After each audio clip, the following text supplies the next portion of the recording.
पंडित संवद्दा के घनचक्कर है और राजस्थान के सवाई माधोपुर जिले में कुसाई गांव है और पूरे देशवासियों को चिंता और भय से, शोषण और कुपोषण से आज़ादी दिलवाने के लिए एक निर्विवाद, सर्वमान्य, निरपेक्ष व्यवस्था कायम करवाना काम है। सर, जैसे आज की राजनीति के अंदर कुछ अपना बदलाव कैसे आएगा, वो कुछ बताइए। देखो जी, देश वर्तमान में जो अराजकता, उत्पात, आतंक, अन्याय, अत्याचार है, ये पूंजीवादी राजतंत्र का कारण है और पूंजीवादी राजतंत्र टिका हुआ है ब्याज आधारित बैंकिंग पर।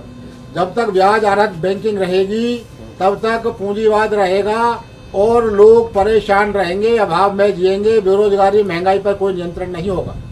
इसलिए देश की अर्थव्यवस्था, बैंकिंग और मुद्रा पर संपूर्ण नियंत्रण करने के लिए ब्याजबंदी आवश्यक है और ब्याजबंदी के बाद पूरा प्राइवेट बैंकिंग खत्म हो जाएगा और भारतीय मुद्रा कोष की स्थापना हो जाएगी जो पर्याप्त राजस्व संग्रह करने में सक्षम होगी।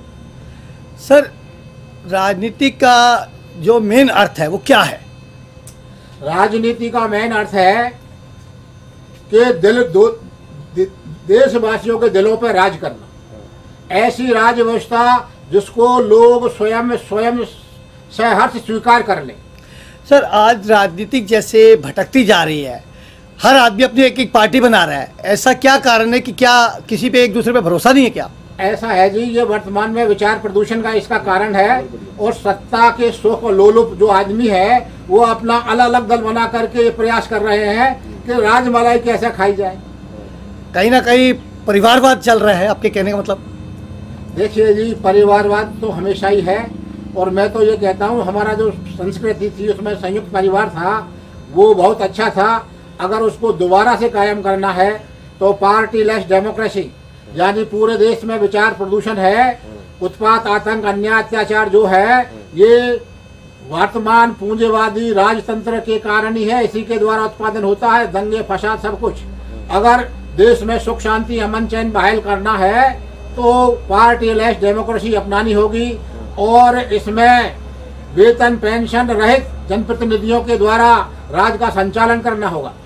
सर, पहले के क्रांतिकारी और पहले के जो नेता थे वो समाज सेवा में अपना उधार रखते थे, कोई उनको सैलरी, कोई भत्ता, कोई नहीं मिलती थी। और आजकल ऐसा क्या कारण है, पेंशन और भत्ता जो बहुत ज़्यादा मांगा जाता है? ऐसा है जी कि इन्होंने क्या है कि हमारे संविधान में ये दोष है कि कोई भी पार्टी का उल्लेख तो है नहीं, लेकिन इन्होंने अपना दल बना लिए और दल के बाद में इन्होंने जनता का शोषण किया।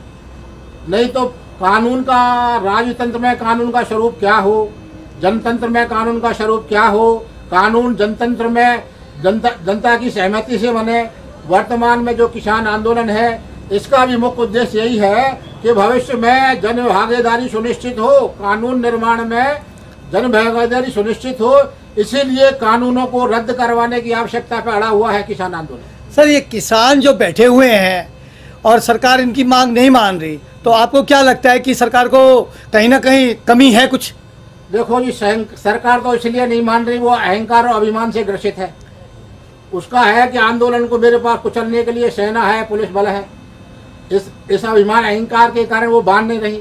नहीं, कोई भी कानून जनता पे थोपा नहीं जाए। अरे इनको रद्द करने में हानि क्या है?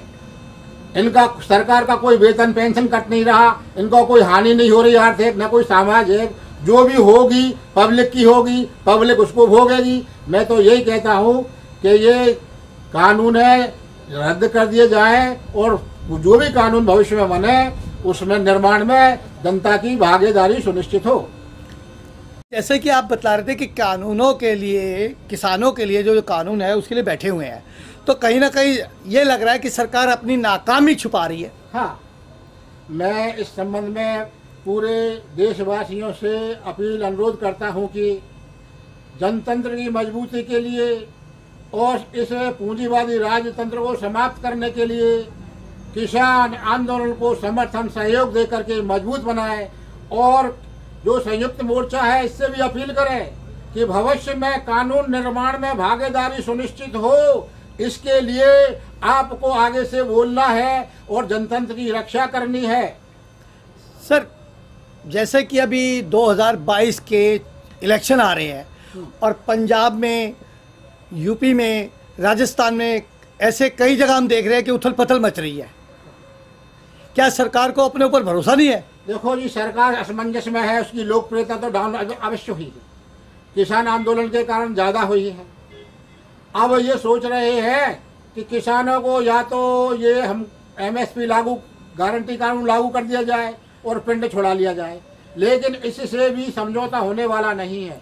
देशवासी कानून निर्माण में अपनी भागीदारी चाहते हैं सुनिश्चित, और लोकतंत्र में, जनतंत्र का ये सिद्धांत भी है कि देश के नागरिकों को प्रत्येक कानून निर्माण में भागीदारी सुनिश्चित की जाए, और आगे के जो भी कानून निर्माण हो उसके लिए कुछ कानून ऐसे बने कि जो वचन पत्र होता है इनका, घोषणा पत्र पार्टियों का, वो अपनी निर्धारित अवधि में पब्लिक प्रचारित किया जाए, उसमें वचन दिया जाए कि मैं जो भी काम करूंगा उसका वित्त प्रबंधन मैं इस प्रकार से उठाऊंगा और यहाँ खर्च करूंगा, और उसके बाद मैं जो भी इस काम को करने के लिए राजकोष से वेतन भत्ते सुविधाएं लूंगा वो ये होगी। इस प्रकार 3 ये आवश्यक कानून बनाने पर ही किसी को चुनाव लड़ने के लिए अधिकृत किया जाए। अगर ये तीनों बातें अपने वचन पत्र में शामिल नहीं करता है तो उसको चुनाव से वंचित कर दिया जाए।